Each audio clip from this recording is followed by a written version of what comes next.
Hola, hola, bienvenidos todos, bienvenidas a esta emisión de hoy sobre la maternidad neurodivergente. María Aleja, qué bueno que estás aquí. Me alegra que te hayas podido conectar, qué dicho. Dania, buenas noches. ¿Cómo están? Hola, mami. Qué rico tenerlas por aquí. Aquí se conectó Karel, voy a invitarla. Ay, ya creo que también hay invitación. Aquí estamos. Hola, ¿Cómo estás? bien, ¿y tú? Muy bien, ¿me escuchas bien? Sí, te escucho perfecto. ¿Tú Ok, me es la primera escuchas vez que bien? hago un live con audífonos. Sí, perfecto, te escucho. Ok, buenísimo. ¿Cómo estás? ¿Todo bien? Buenísimo.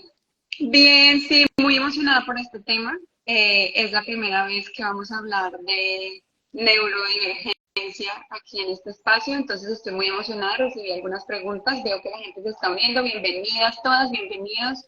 Dale. Charizalme, buenas noches, Sea Avellaneda.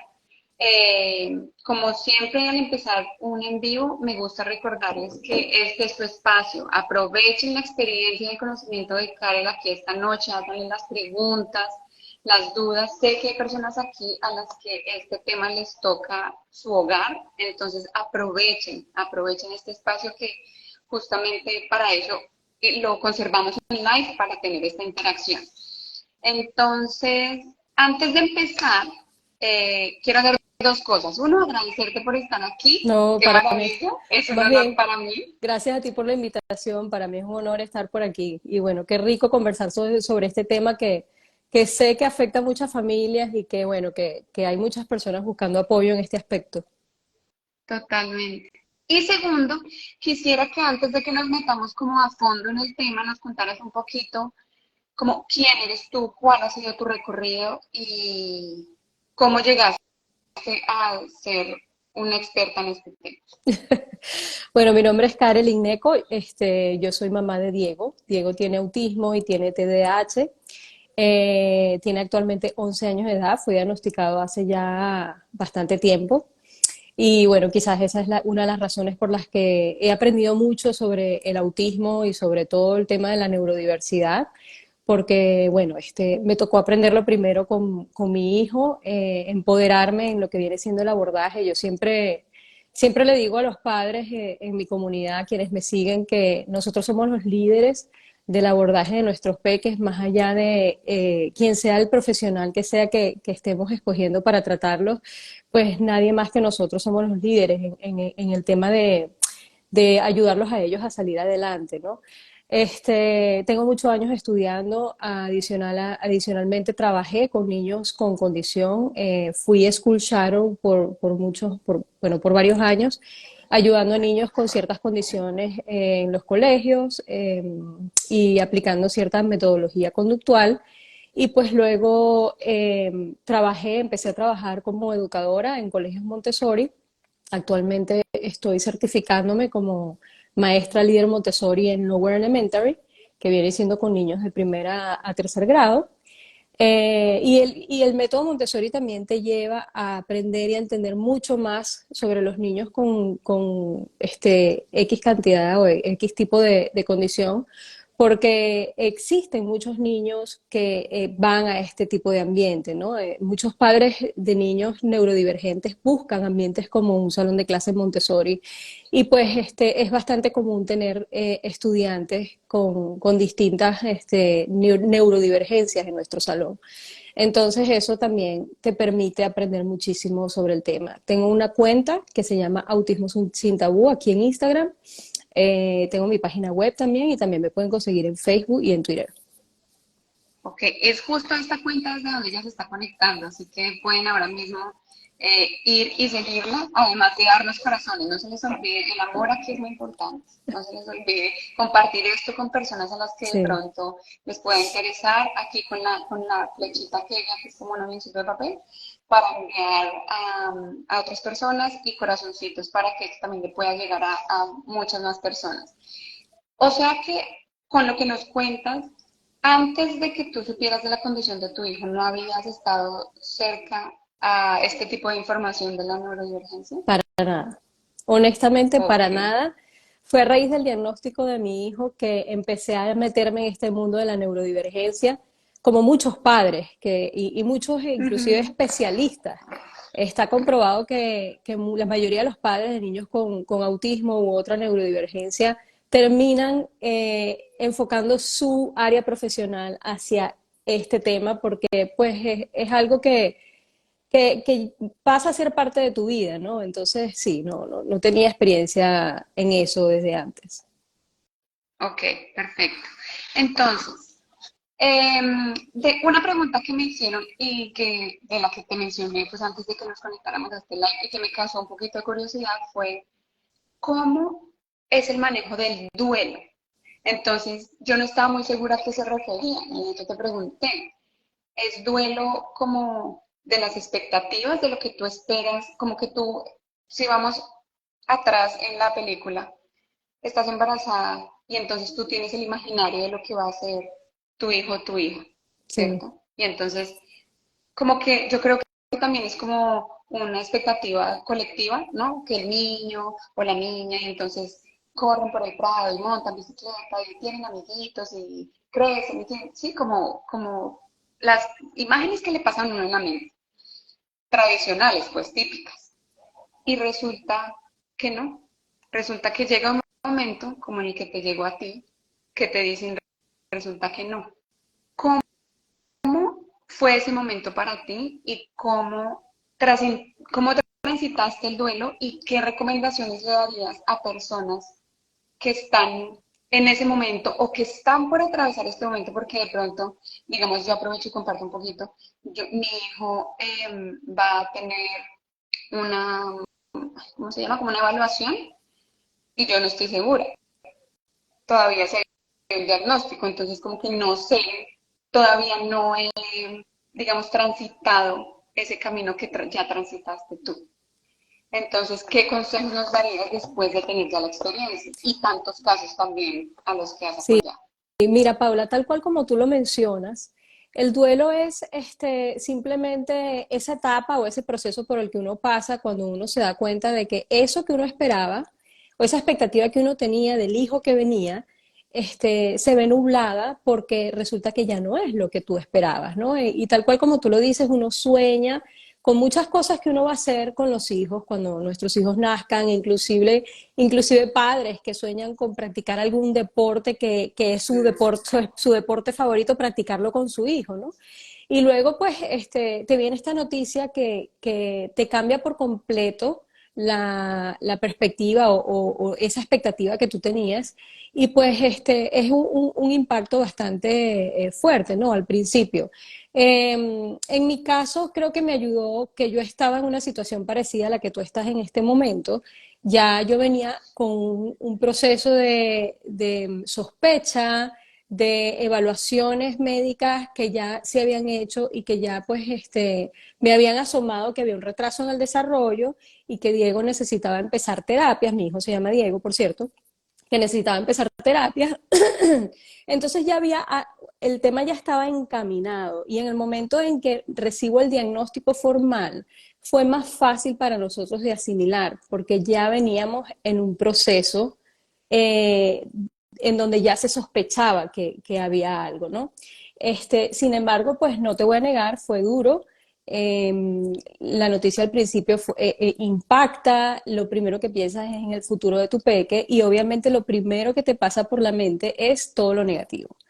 Te empiezas a imaginar, y estamos hablando de que, por ejemplo, en el caso del autismo, es un espectrum, y lo llaman Claro, espectrum porque abarca muchísimos niveles, o sea, no hay un niño con autismo igual, ¿no? Entonces, uno se empieza a imaginar la peor parte del espectro, ¿no? Entonces, este, mi duelo tardó poco, no lo voy a negar, en comparación con lo normal, el duelo es un proceso que tiene, en algunos lugares dicen 5 etapas, en otros dicen 7 etapas, que va desde el no aceptar la negación hasta la aceptación, ¿no? Y atraviesas por ira, por como negociación, por tristeza, hasta que llegas finalmente a la aceptación.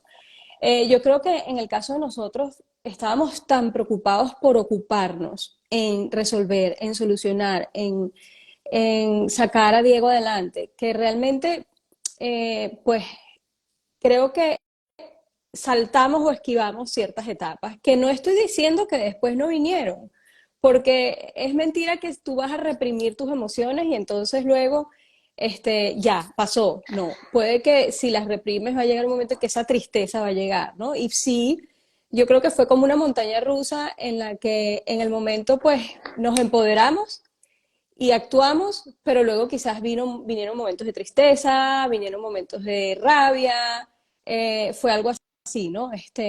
El mejor consejo que le puedo dar a los padres que están empezando con el diagnóstico es que no, no sientan la presión de salir del duelo. El duelo es un proceso normal y lo mejor que podemos hacer es ser pacientes con nosotros mismos cuando estamos pasando por un proceso de duelo. Simplemente mirar nuestras emociones, aceptar que están allí y pues tratar de entender qué nos están tratando de comunicar, tratar de aprender de ellas y luego dejarlas ir. Ese es el mejor consejo que puedo dar con respecto al duelo. Y bueno, ahorita decías tú que tú ya estabas como preparada porque había habido una serie de diagnósticos, como que notabas algunos comportamientos, algunas cosas. ¿Cuáles eran algunas de esas cosas, comportamientos o por qué decidieron como llevar a hacerle los exámenes a Diana? Mira, desde pequeño yo siempre vi conductas atípicas en Diego que me preocuparon y pues en el momento yo no tenía mucho conocimiento sobre neurodivergencia o todas estas condiciones y fue difícil identificar qué era, pero yo sabía, mi intuición me decía que algo no estaba bien.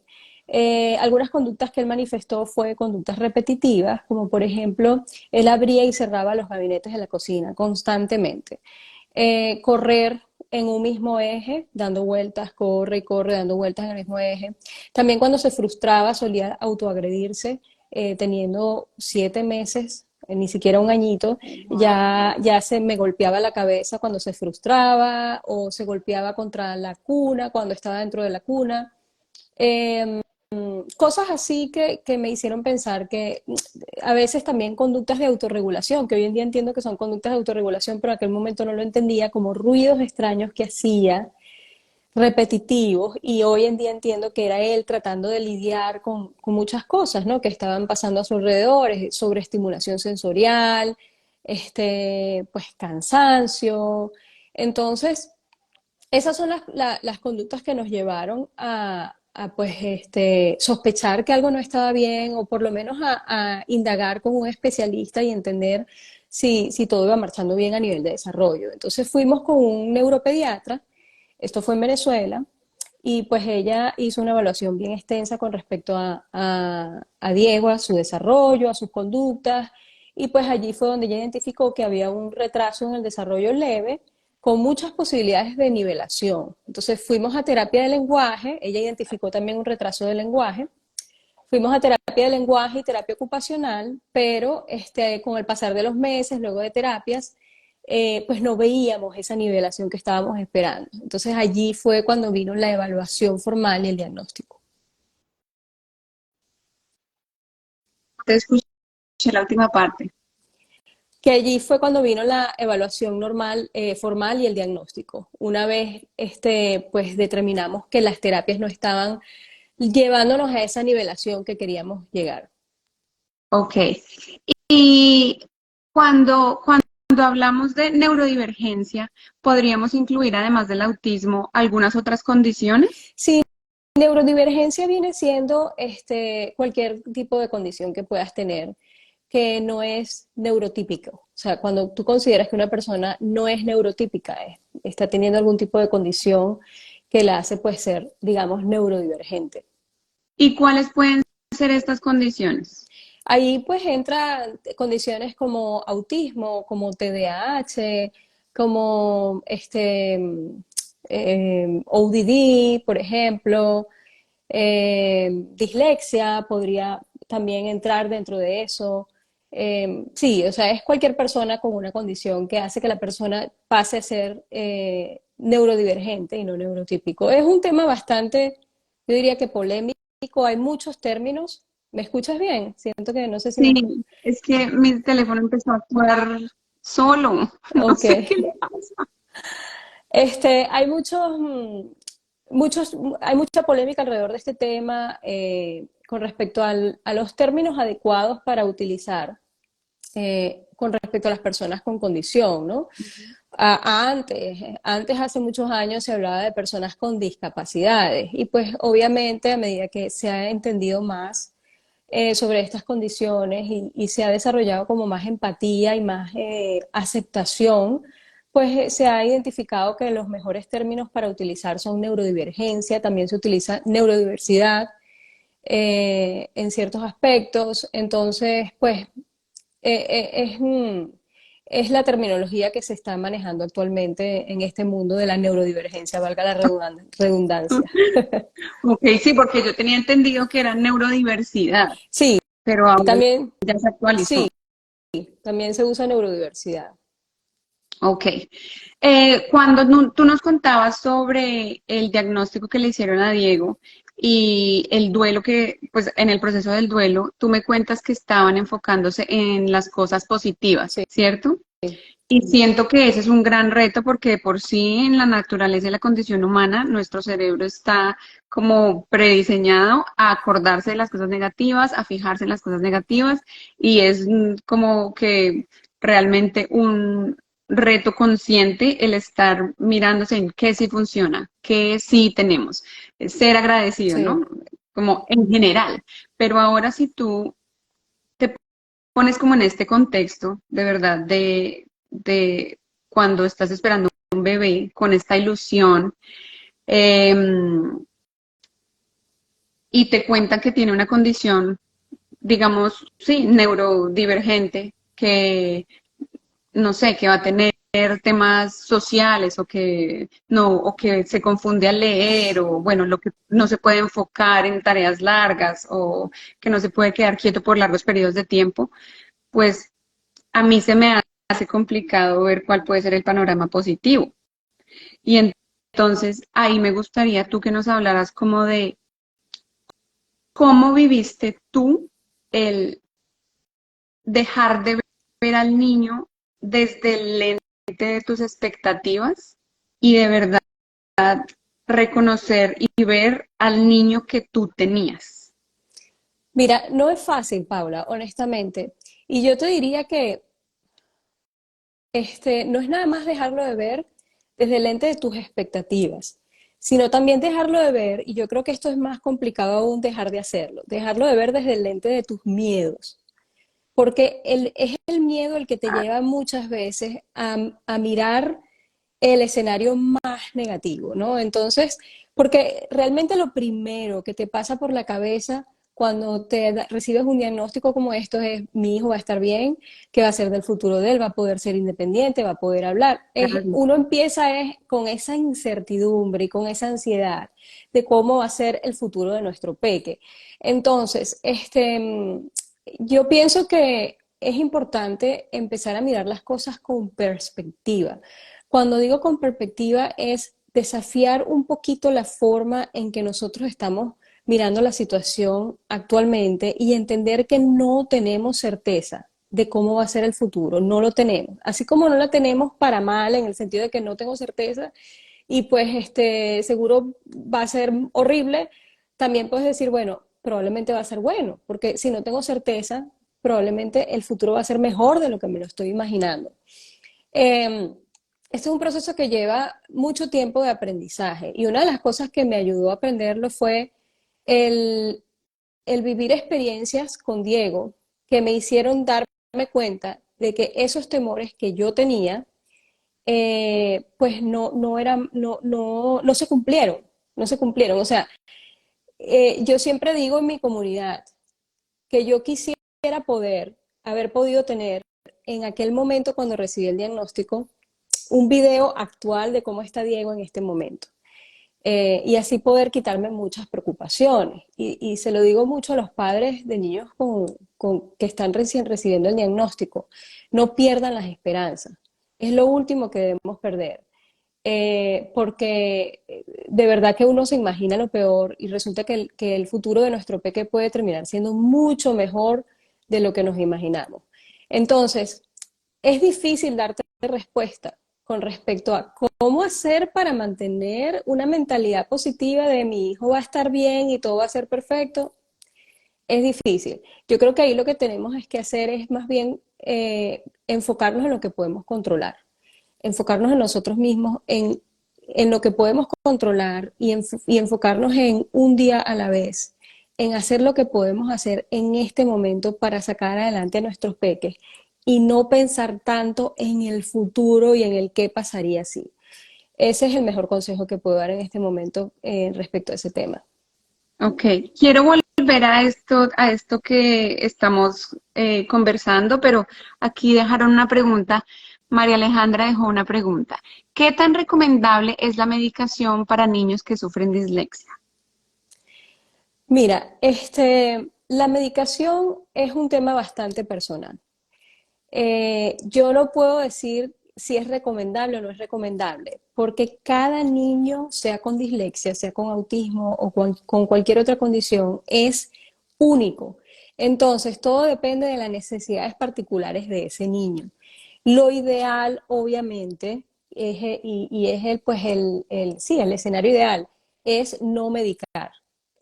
Los medicamentos tienen efectos secundarios, como bien lo sabemos, y en la medida de lo posible, si podemos no medicar, sería genial. Pero hay niños, sea con dislexia, sea con trastorno de déficit de atención e hiperactividad, que necesitan o que se benefician de la medicación y he escuchado casos tremendos, con resultados excelentes.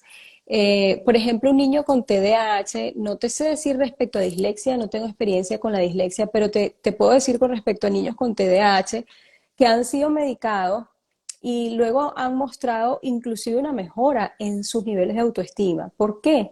Porque cuando un niño va al salón de clases y siente que no puede enfocarse y le cuesta pues controlar sus impulsos y de repente empiezan a sentir que no pueden hacer nada, eso les afecta a la autoestima, se sienten que no son capaces. Y estoy hablando de esto ya de niños un poquito más grandes, ¿no?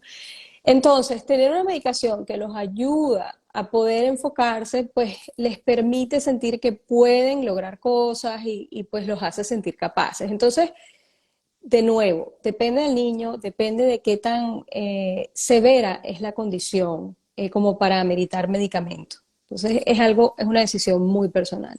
Lo mejor que les puedo aconsejar es que evalúen los pros y los contras, pongan todo sobre una balanza, la relación costo-beneficio y confíen en su intuición para tomar la decisión. Nos dice Victoria Torres, mi niño ya va a cumplir 8 años y es una constancia. A ver, depende de cada uno y pensar en ellos. Victoria, ¿te refieres a que hay que ser muy constante con los niños? No entendí muy bien, nos explicas para entenderte un poquito mejor. Ahí nos dijo María Alejandra que súper. Buenísimo, buenísimo que te haya ayudado la respuesta. Eh, Aventura Consciente, bienvenido, bienvenida. Qué lindos corazones, mira qué belleza. Hola Has mencionado Lucy. muchos puntos interesantes.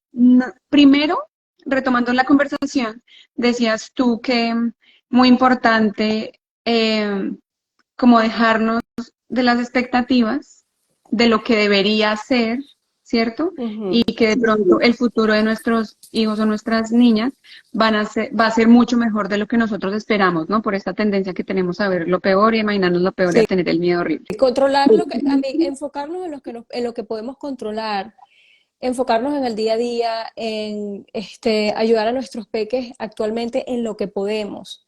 Creo que eso es vital, porque sobrepensar no nos va a llevar a ningún lado. Claro, pero pienso que de por sí la maternidad viene acompañada del sobrepensar. La Ujú. maternidad de por sí, sin apellido, viene acompañada de la culpa, del agotamiento, del no sé si lo estoy haciendo bien, del no sé levantar la mano para pedir ayuda, ¿cierto? Sí, Estos son temas que yo creo que además se potencializan cuando hay un niño divergente en la ecuación, sí, neurodivergente en la ecuación. se duplica. Sí, porque siento yo que si de por sí tenemos este imaginario de, ¿no? Del deporte, de lo que queríamos hacer, de lo que sea, y cualquier niño, pues nunca va a llegar a ser ese niño perfecto que nos imaginamos, porque pasa como con uno, yo siento que a nivel personal, uno es muy duro con uno mismo porque no alcanza uno las expectativas que se esperan de uno allá afuera, ¿cierto?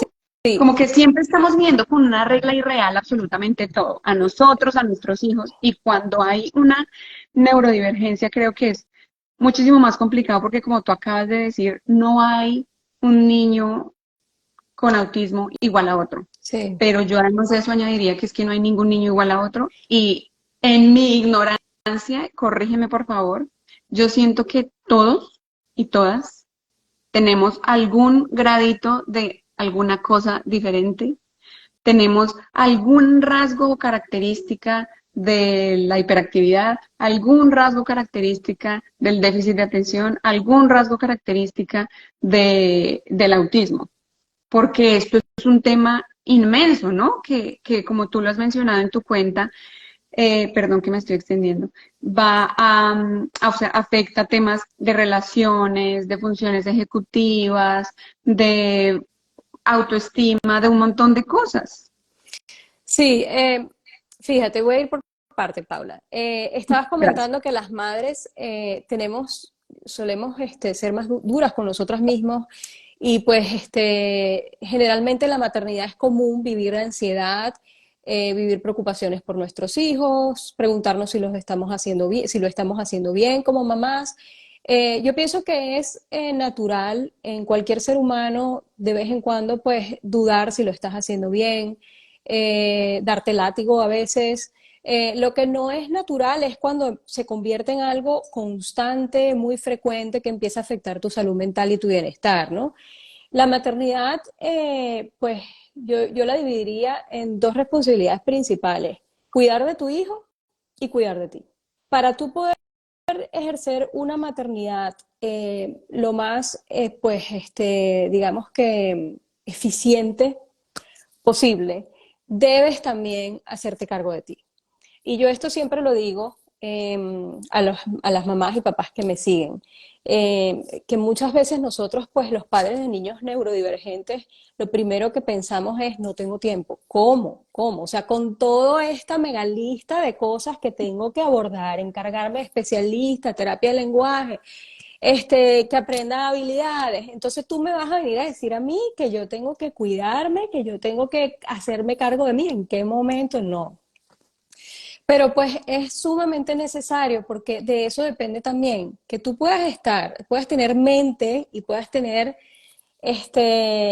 capacidad de enfocarte en tu peque y de ayudarlo a él. Entonces sí, es natural pues pensar, sobrepensar, como tú decías, pero es nuestra responsabilidad buscar las maneras de que no sea una constante, de que no sea algo del día a día, porque es allí donde va a empezar a hacer estragos en ti y en tu gestión como mamá.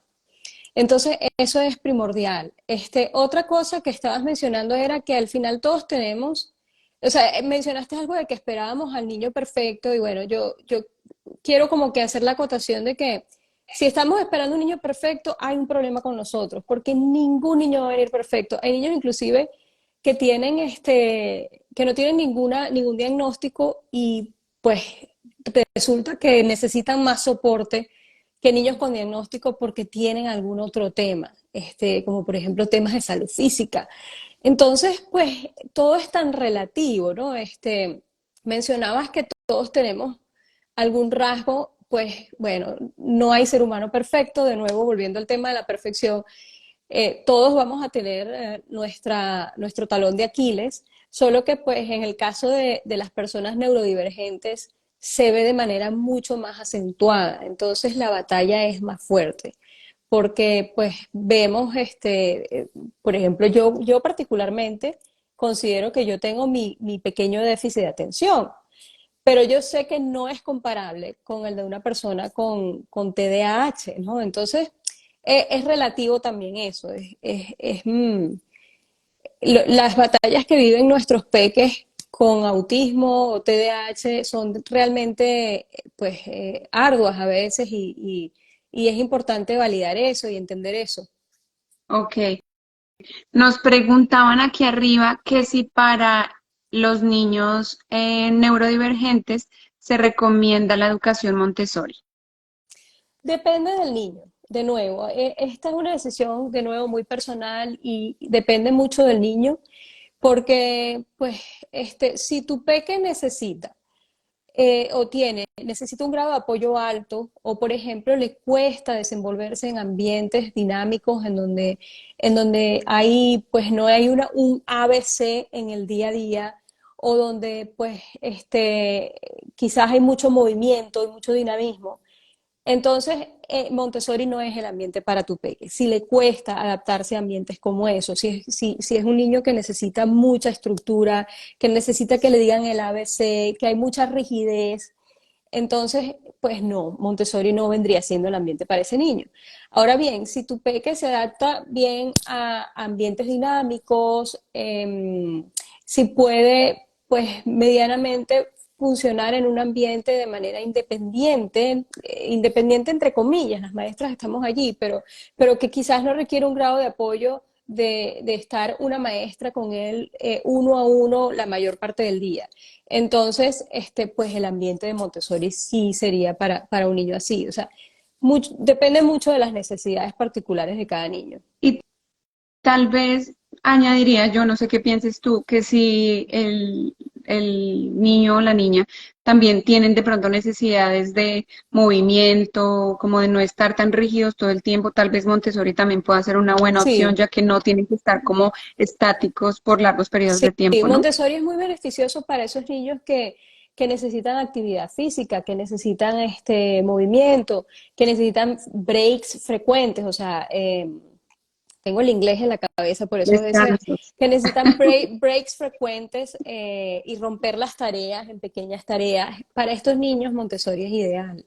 De verdad, Montessori tiene muchísimos beneficios en cuanto al desarrollo del niño. Es un método que se enfoca mucho en abordar el desarrollo del niño, que es una parte importante en lo que viene siendo niños que tienen condición del neurodesarrollo. Pero mi mejor recomendación es que si estás pensando en el método Montessori como el posible método educativo para tu peque, que vayas a un colegio Montessori, hagas un tour y trates de observar cómo funciona la dinámica del salón de clase, investigues sobre cómo es el método y entonces luego tomes una decisión en función a eso. Ok.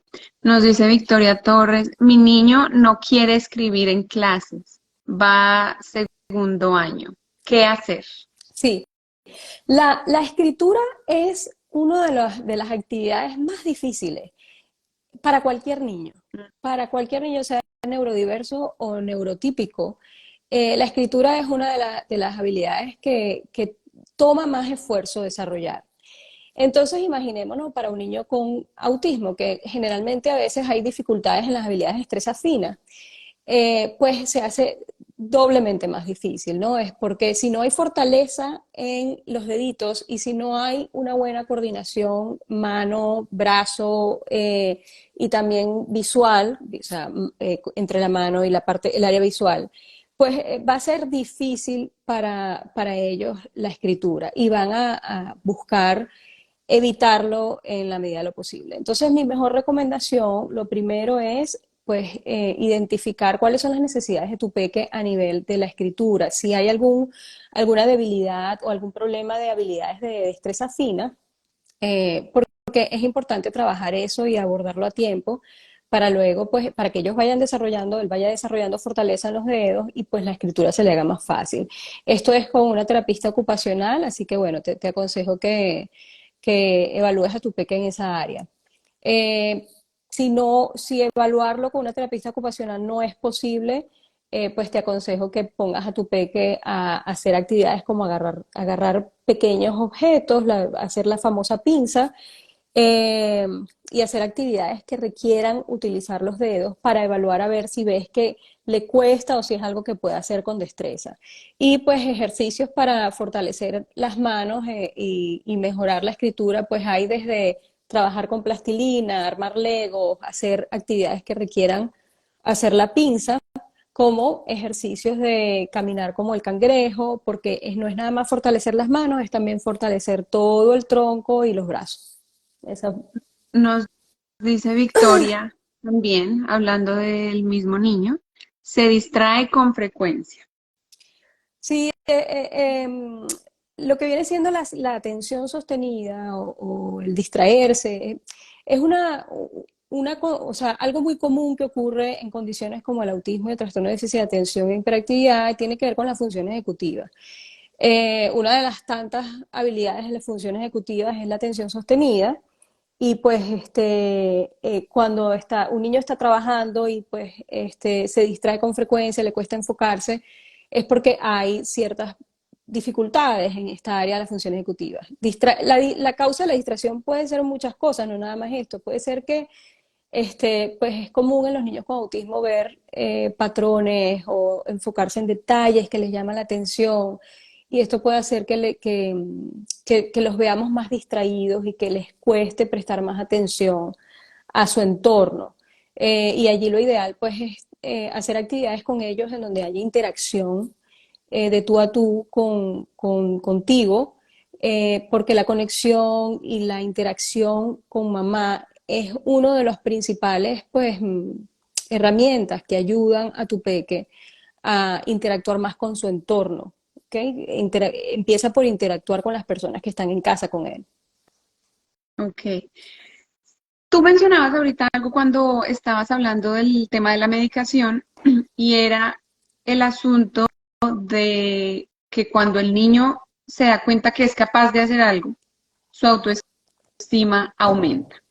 Y yo recuerdo que en alguna de las capacitaciones que tuvimos nos decían que los niños neurodivergentes tienen mucho como estímulo negativo, ¿no? Como no puedo, no puedo, me distraigo, pero que enfóquese, y en el colegio, pero que enfóquese. Y como todo el tiempo, redirección, redirección, redirección, y no hay mucho, ¿cómo se diría? Como no hay mucho, Empatía o... no hay mucha empatía y no hay reconocimiento del esfuerzo, tal vez. Como que a un niño que colorea dentro de las líneas, uno le dice, ay, mira, coloreaste dentro de las líneas, ¿cierto? Sí. Pero el niño que no, entonces es, pero coloré dentro de las líneas, pero siga esforzándose para colorar dentro de las líneas y no se reconoce el esfuerzo que el niño está haciendo para colorear dentro de las líneas y no lo está logrando, ¿cierto? Sí. ¿Cuál es la influencia o qué nos podrías decir tú sobre el impacto que puede llegar a tener ese reconocimiento al esfuerzo y tal vez teniendo en cuenta que los niños neurodivergentes necesitan un poquito extra de reconocimiento porque de por sí el esfuerzo también está siendo extra? Sí, ahí hay dos cosas, Paula. No es nada más reconocimiento, sino también ayudarlos a sentir a tener un sentido de que pueden lograr las cosas, un sentido del logro. Y una de las cosas que se utiliza para ayudar ese sentido, a que ellos tengan ese sentido del logro, es reducir la dificultad de las tareas y también el tiempo o la cantidad. Cuando reduces la dificultad de las tareas y la cantidad y lo haces más pequeño, en secciones cortas, el niño desarrolla un sentido del logro porque sienten que pudieron terminar algo, que pudieron cumplir con algo durante el día. Entonces, eso es importante. Si tú le entregas a un niño que tiene déficit de atención o que tiene autismo y está ahí lidiando con muchas cosas en el ambiente, le entregas una tarea súper larga o extensa y pretendes que se siente allí y no se pare hasta que la termine. Primero, no es amable, y segundo, pues lo primero que va a sentir el niño es que no es capaz. Entonces, hay que adaptar las expectativas y las exigencias a los niveles de posibilidades que tenga el niño. Esa es una de las cosas importantes que como educadores y también como padres, dependiendo de lo que estemos haciendo con ellos, porque esto no nada más involucra tareas académicas, esto involucra cualquier otra actividad que estés haciendo en la vida diaria, que le estés enseñando a tu peque, ¿no? Se enseña poquito a poquito, con cosas fáciles y vas incrementando el grado de dificultad. Ahora bien, es importante lo que tú dices, el tema del reconocimiento, de hacerle saber que notamos que se están esforzando y que vale más el esfuerzo que el resultado. Eso es importante. Y aquí viene algo que pues es parte de la filosofía Montessori, es parte de la filosofía de disciplina positiva y otras áreas de abordaje y de disciplina y crianza, que es el enfocarte en la motivación intrínseca. Y aquí es importante tener en cuenta esto, ¿no? Porque la forma de reforzar no debe ser buen trabajo, lo hiciste, bien, sigue así, porque eso es lo que está exponiendo la motivación afuera, en el niño. Lo que está diciendo el niño es, síguete esforzando para seguirme satisfaciendo mis expectativas y para yo entonces seguirte diciendo que lo estás haciendo bien. En este caso es importante reforzar haciéndoles saber que notas de nuevo que están haciendo un esfuerzo, como por ejemplo, wow, has estado trabajando bastante arduo en eso, veo que te has esforzado bastante. Esa es una forma de hacerle saber, veo que te estás esforzando, sin enfocarte en el resultado, sino más en el esfuerzo. Y entonces ahí debe venir algo tipo, deberías de sentirte orgulloso de ti mismo, para hacerle sentir a él que es más importante sentirse orgulloso de sí mismo que enorgullecer a otros. No sé si me explico. Yo te Entonces, entiendo. exacto. Entonces, Como sí es importante el reforzamiento, el reconocer esfuerzos, pero es importante también tener cuidado con la manera en que lo hacemos. Es importante enfocarnos en hacerlo de una manera que alimente motivación intrínseca y no extrínseca. ok, Espero haberme sí, aquí explicado. nos dicen motivación interna, sí, pero validar su proceso personal. Sí, bueno, me imagino que se refiere a lo que estoy hablando de validar el esfuerzo y validar que está haciendo, no sé, no entiendo muy bien a qué se refiere. Sería bueno. Yo quisiera, ahorita con lo que tú estabas hablando, de pronto ahorita nos puede explicar un poquito más, como, como a qué te refieres en esa frase, si nos puedes explicar más en detalle. De motivación intrínseca. No, no, no. Ah, ok, con la, Me ya. les bien que nos explique un poquito más para poder comentar como más a profundidad. Ahorita cuando hablabas de las habilidades y de reconocer el proceso, a mí me gustaría contar una experiencia cortita que tuve con mi hijo, a quien se le dificulta la interacción con niños de su edad. Y entonces resulta que él necesita mucho como el movimiento físico, ¿no? Como liberar la energía a través de mucho, mucho movimiento.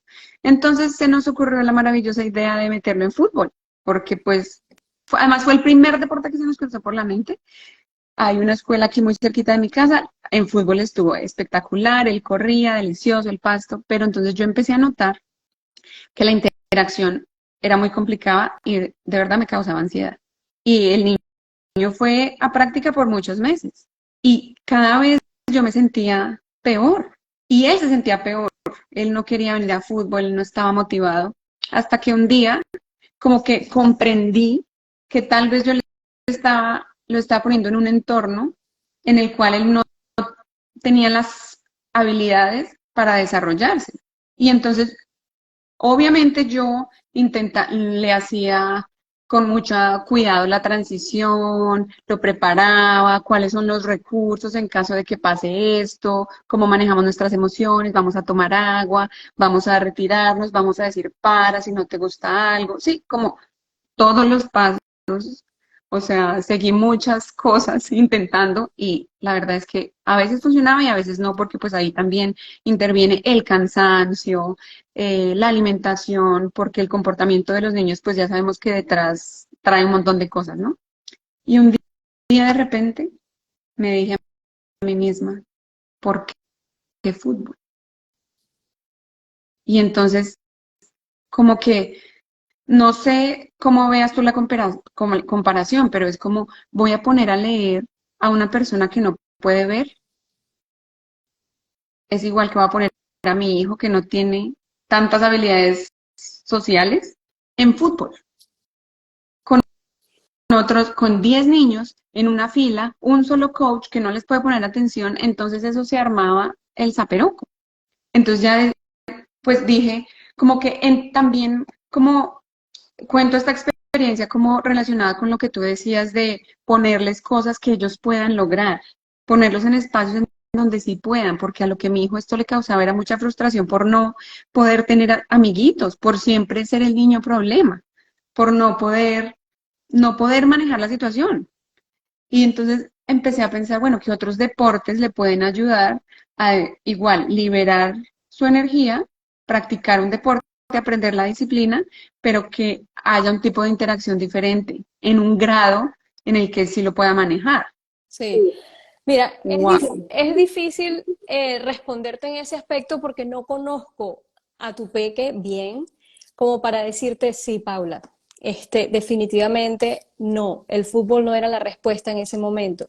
Porque hay muchas cosas que pueden estar ocurriendo cuando tú decides colocar a tu hijo en una actividad y sientes que no está funcionando. Puede estar ocurriendo desde que el niño no está motivado simplemente porque no le gustó la actividad, el fútbol no es lo de él, o puede ser porque si el niño tiene autismo, en el caso de que fuese un niño con autismo, hay demasiada estimulación en el ambiente, muchos niños, todos pegando gritos, todo el mundo corriendo. Hay también ansiedad y estrés, hablando de nuevo, en el caso de niños con autismo, porque no se sabe, él no sabe qué se espera de él.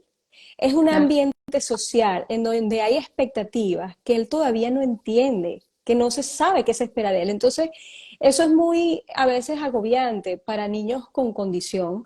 Si están en una actividad como esta, por ejemplo, y hay expectativas y hay una dinámica y no sabes qué viene después o qué se espera de ti, y pues hay todo este movimiento y todo este dinamismo, puede llegar a ser agobiante. De nuevo, no conozco a tu peque y tampoco sé si tiene una condición, pero en el caso de niños con autismo, hay muchos factores que podrían estar interviniendo en la forma en que ellos responden a este tipo de actividades.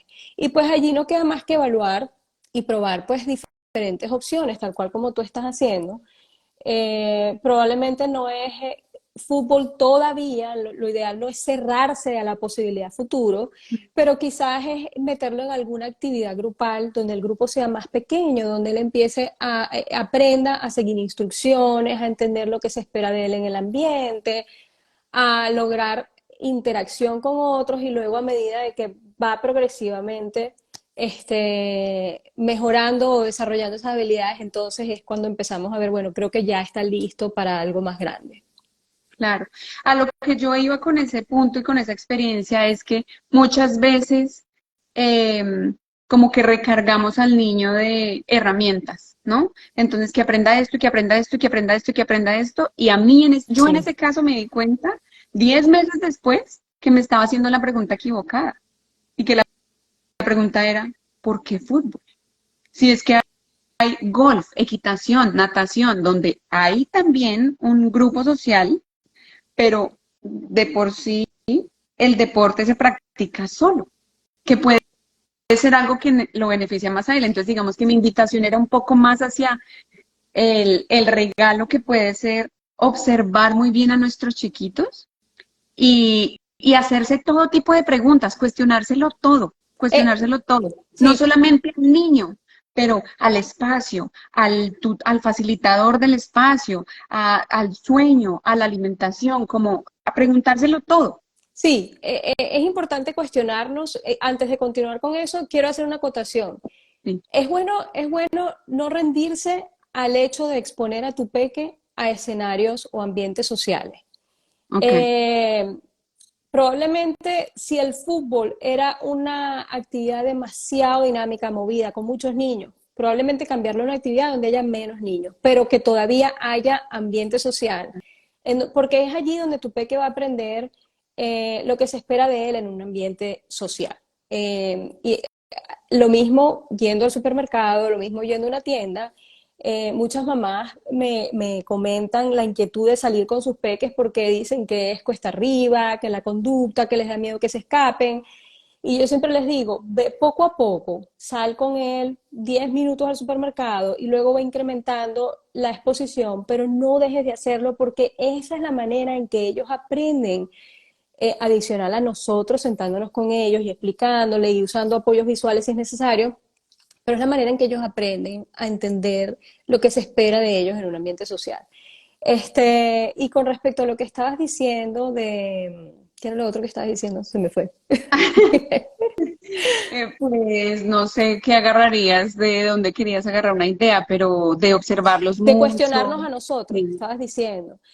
Pues sí, o sea, la maternidad en general es Mm, ensayo y error. Y pues sí, la maternidad neurodivergente es el doble en sí. ensayo y error.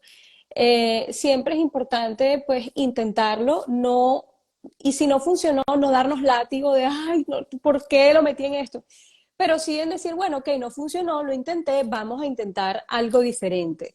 Sí es importante, más que cuestionarnos, es importante observar a nuestros peques con esas decisiones que tomamos o esas actividades nuevas que estamos tratando o ese colegio nuevo en el que lo metimos o ese centro de terapias nuevo en el que lo inscribimos.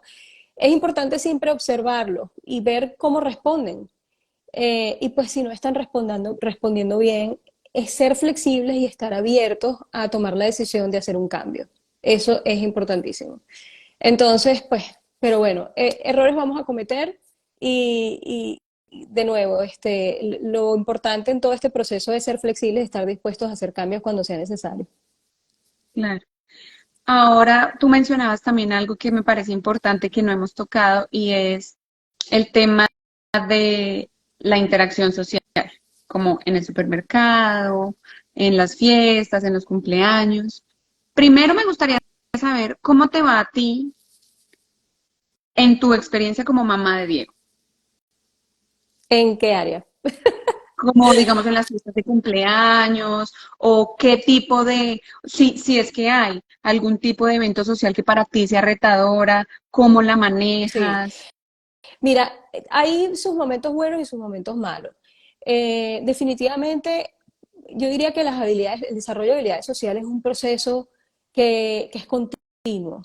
Es un proceso continuo en el que ambos, el niño y nosotros como padres, estamos constantemente aprendiendo. Entonces, con Diego, pues hemos logrado muchos avances en ciertos aspectos, todavía hay otros en los que estamos trabajando. Nosotros hemos logrado que él, y ya hoy en día lo hace, él pueda entender lo que se espera de él, por ejemplo, en un supermercado, en una tienda, está más consciente de lo que está bien y lo que no está bien, más consciente de lo que es buenos modales, de dar las gracias, de abrir la puerta y cosas así. Ahora bien, hay un tema implícito que es el sensorial, que cuando hay demasiada estimulación en un ambiente en donde hay mucha gente, en donde hay mucho ruido, en donde hay mucho movimiento, allí pues es difícil para él controlar sus impulsos.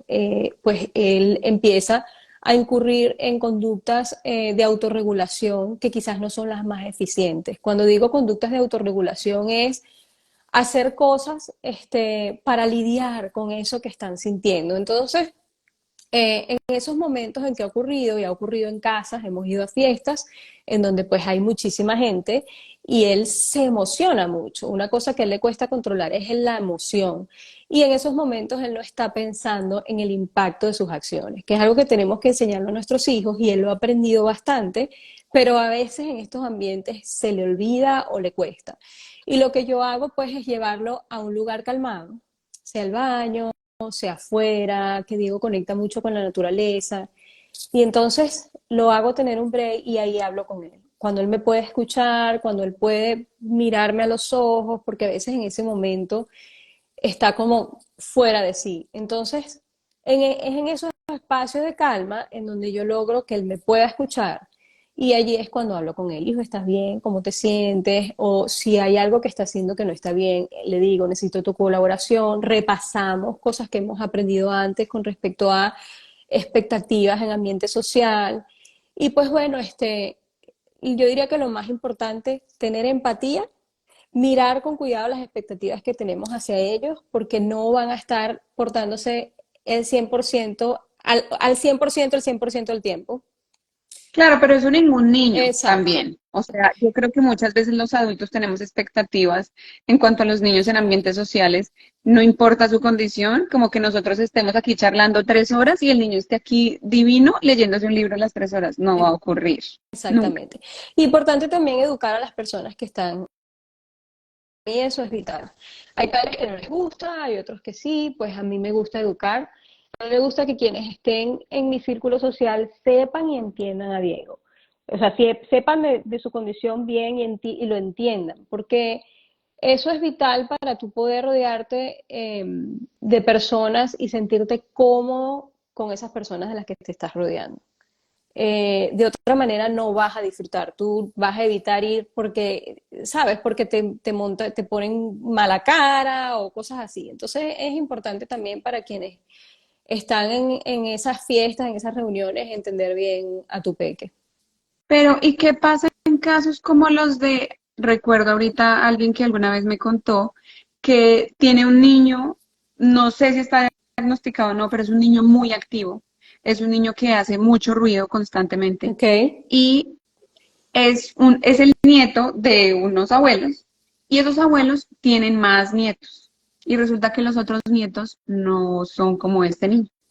Y entonces la mamá del niño muy activo se siente mal de llevarlo donde sus abuelos, o muchas veces saca excusas para no ir donde sus abuelos, porque siente como que sus papás, o sea, los abuelos del niño, eh, como que, no lo aceptan. como que no me trae, como que de verdad, y lo va a traer y todo el día, y, ay, pero es que de pronto vamos a tener que salir o alguna cosa, entonces en vez de que se genere esto tan lindo que dices tú que haces, que es la educación con el círculo de Diego, lo que yo siento que pasa en este caso es que más bien se ha roto el vínculo.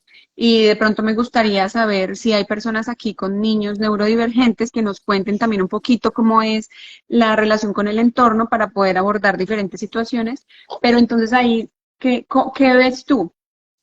Mira, es difícil, obviamente hay familias en donde pues, abuelos o tíos no entienden o no quieren entender. Lo primero que debemos hacer como padres es educar a los familiares directos, como lo vengo diciendo, educar a los abuelos, educar a los tíos.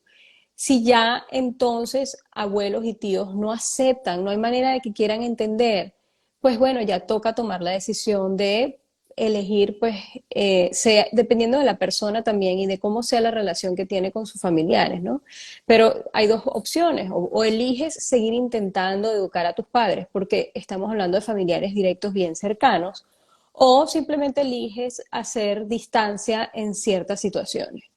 Es una situación bien difícil que yo no he vivido en experiencia propia. Yo no puedo quejarme de verdad de mis padres y de mis suegros porque han sido súper, en ese aspecto, pues súper comprensivos y colaboradores. Sí me ha ocurrido que muchas veces mis padres hay cosas que no entienden y pues yo se las explico y captan, ah, ok, porque también hay mucho de la escuela vieja. Eso es lo que ocurre en Claro, el caso de los abuelos.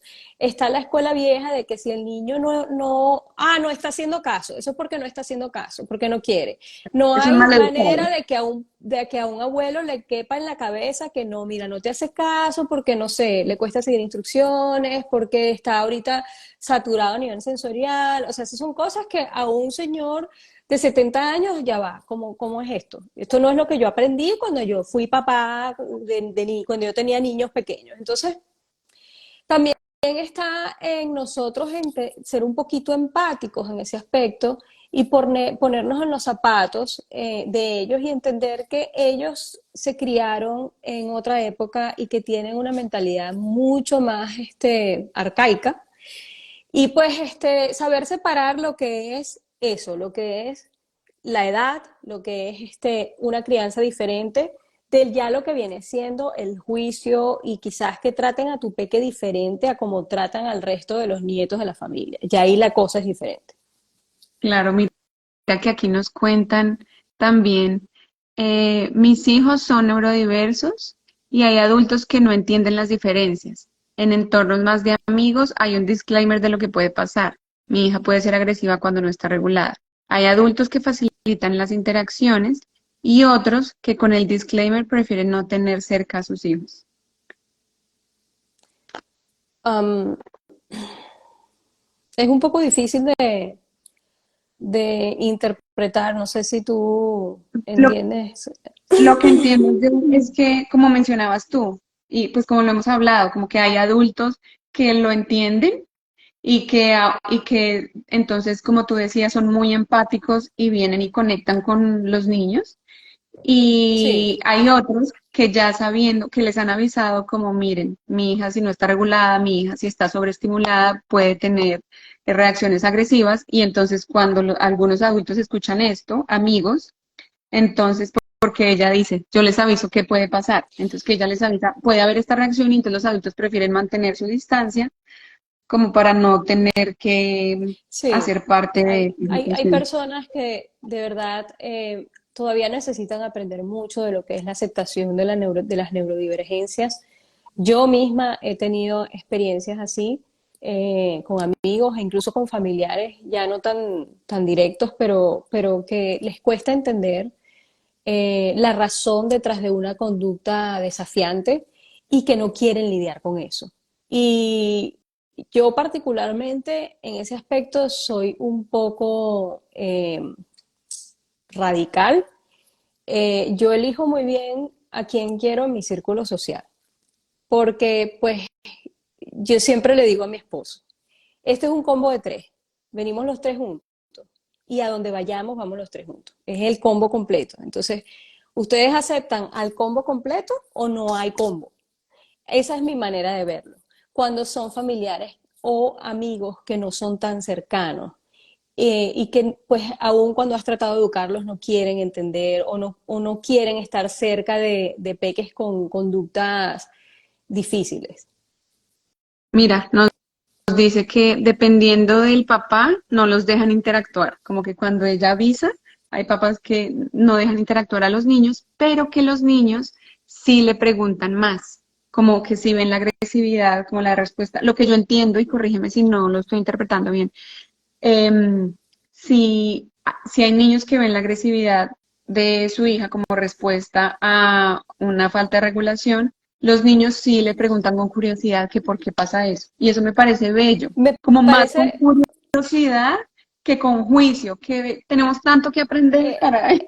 y sobre todo una de las cosas que tenemos que aprender, Paula, es el que tener a nuestros hijos neurotípicos expuestos a entornos sociales con niños neurodivergentes es un beneficio también para ellos, no les va a afectar, no es, todavía hay ese paradigma de, ay no, no quiero que mi hijo esté en un lugar donde hay niños neurodivergentes porque va a copiar las conductas o porque no, es tanto lo que un niño puede aprender de tener contacto y amistad con un niño neurodivergente. Y una de las cosas más importantes que va a aprender es a ser un buen ser humano, a aceptar las diferencias, a ser conciliador, a tener empatía hacia el otro, a tener humildad, porque todos tenemos diferencias, todos tenemos de nuevo, como estábamos hablando, nuestro talón de Aquiles, nadie es más que nadie, entonces y eso es algo que